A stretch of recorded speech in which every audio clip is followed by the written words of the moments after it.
So you, of course, are a member of the Congressional Progressive Caucus. And, it's interesting listening to the progressives, listening to the moderates who definitely want to have this infrastructure vote immediately as soon as possible, and some who are in between. Everyone sounds very optimistic. They keep saying they're positive that something is going to happen. I think the question and the semantics is when that will be. But I wanted to ask you, you were starting to get a little bit more clarification from Manchin and Sinema, which is something that many House Democrats across the board have been waiting for.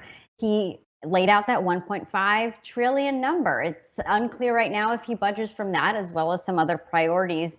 I don't know if you saw that memo, where do you stand, and where do a lot of the progressives stand as you guys wait for a framework to agree on? I wish we had seen that memo sooner.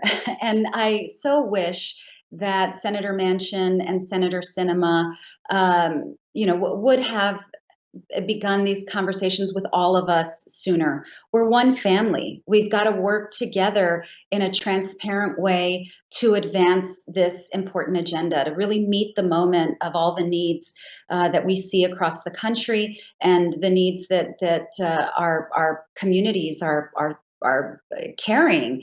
Um, from my perspective, the number is not necessarily what's so important. However many trillions of dollars, I've never really focused on the number, not in the transportation infrastructure bill, not on reconciliation. I really focus far more on what's in the package. And so there's a lot of different ways to slice this. It depends on the length of programs, who's included in the programs, but we have to make sure we don't leave immigrants behind. We have to make sure that we adequately and urgently address the climate crisis.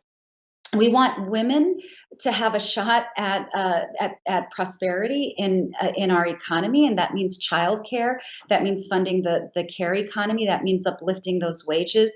So that for me, it's more about what we put in it than the final price tag. And I know we can pay for it, and we will pay for it. So we'll do this responsibly.